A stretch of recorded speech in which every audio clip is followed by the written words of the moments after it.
মুমিনরা রাষ্ট্র ক্ষমতা পেলে 4 দফা কর্মসূচি তোমরা ঘোষণা করবে। সেই কথাগুলো আল্লাহ রাব্বুল আলামিন কোরআনে কারীমের 22 নম্বর সূরা 17 নম্বর পারা সূরাতুল হাজ এর 41 নম্বর আয়াতে কারীমার মধ্যে বলেছেন, আল্লাযীনা ইম্মাক্কান্নাহুম ফিল আরদি আকামুস সালাম ওয়া আতাউয যাকাতা ওয়া আমারু বিল মা'রুফ ওয়া নাহাউ আনিল মুনকার। জোরে বলে আল্লাহু আকবার। এই ঘোষণা কার? আল্লাহর। আল্লাহ বলছেন আল্লাযীনা ইম্মাক্কান্নাহুম ফিল আরদ, মুমিনরা যদি ক্ষমতা পায়, মুমিনদেরকে যদি আমি রাষ্ট্রীয় ক্ষমতা দান করি, তাহলে আমার মুমিন বান্দারা তারা রাষ্ট্রের মধ্যে 4 দফা কর্মসূচি ঘোষণা করবে। কয় দফা? 4টে কাজ করবে। তারা যখন রাষ্ট্রীয় ক্ষমতা পাবে, রাষ্ট্রীয় ক্ষমতায় যাওয়ার পরে সর্বপ্রথম পার্লামেন্টে যে বিষয়টা পাশ করবে সেটা হচ্ছে আকামুস সালাত, নামাজ কায়েম করবে। কি করবে? নামাজ কায়েম করবে। মসজিদে মাদ্রাসায় বিভিন্ন জায়গায় নামাজের ওয়াজ করার দরকার হবে না যে বাবারা আসো, তোমরা যারা নামাজ পড়তেছো না নামাজের জন্য আসো। কারণ পার্লামেন্টের সংসদে যদি এই যে জায়গায় থাকুক না কেন পুলিশকে অর্ডার করা হবে যে নামাজ না পড়লে পিটানের ব্যবস্থা করে দাও। এই সংসদের যদি এই বিধানটা পাশ হয়ে যায় তাহলে মানুষ নামাজি হয়ে যাবে না বেনামাজি হবে? বলুন তো। নামাজি হয়ে যাবে। আকামুস সালাত, নামাজ কায়েম করবে। 1 নম্বর হচ্ছে নামাজের বিল উত্থাপন করবে। 2 নম্বর আকামুস সালাত ওয়া আতাউয যাকাত, যাকাত সমাজ ব্যবস্থা করবে, যাকাত ভিত্তিক সমাজ ব্যবস্থা কায়েম করবে। 3 নম্বরে ওয়া নাহাউ আনিল মুনকার, খারাপ কাজ, মানুষকে খারাপ কাজ থেকে বিরত রাখবে।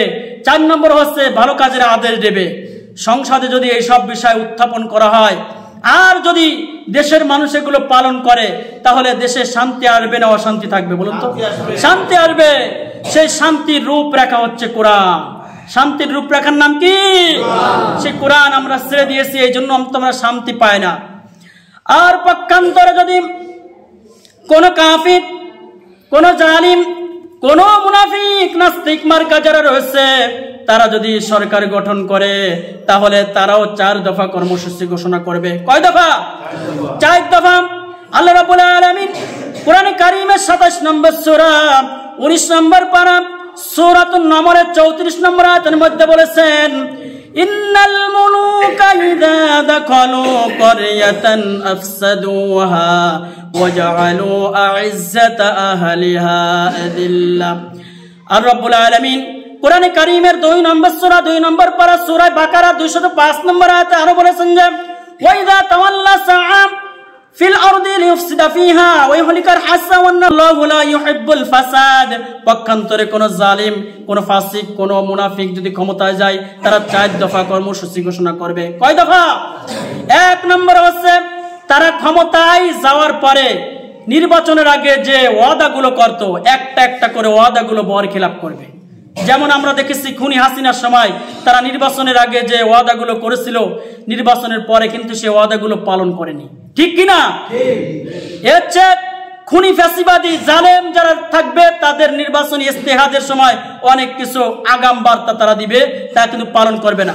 2 নম্বরে তারা যেটা করবে ক্ষমতায় যাওয়ার পরে দেশের সম্মানিত মানুষ যারা থাকবে, সম্মানিত মানুষ হচ্ছে আলেমরা। কারা বলুন তো? আলেমরা, ইমামরা। এই আলেমদেরকে নির্যাতন করার জন্য তারা কারাগারে নিক্ষেপ করবে। এই কথাগুলো বলেছেন আল্লাহ তাআলা। কে বলেছেন? আ'iজ্জাত আহলিহা, সম্মানিত মানুষদেরকে অসম্মান করা হবে। 3 নম্বরে তারা ক্ষমতায় গিয়ে আল্লাহর আইন একটা একটা করে সমাজ থেকে তুলে দেবে। জোর কথা বলুন, ঠিক কিনা? আমরা দেখেছি এই 16 বছরের সময় তারা আল্লাহর আইন এই বাংলার জমিন থেকে অনেকটাই ছিন্ন বিচ্ছিন্ন করে নিচ্ছিন্ন করে দেওয়ার জন্য তারা চেষ্টা পায়তার করেছিল। জোর কথা বলুন, ঠিক কিনা? 4 নম্বরে হচ্ছে তারা সমাজে ফিতনা ফাসাদ সৃষ্টি করে সমাজটা জাহান্নামে পরিণত করবে। তারা আমরা দেখেছি এই 16 বছরের সময় তারা তারা নির্যাতন করেছে, অত্যাচার করেছে, তারা জুলুম করেছে, তারা ফাসাদের রাজনীতি সৃষ্টি করেছে। জোরে কথা বলুন, ঠিক কিনা? তাহলে জালেম ক্ষমতায় গেলে 4 দফা, মুমিন ক্ষমতায় গেলেও 4 দফা। আল্লাহ তাআলা মুমিনের সমাজ আমাদের গঠন করার তৌফিক দান করুক, আমরা বলে আমিন।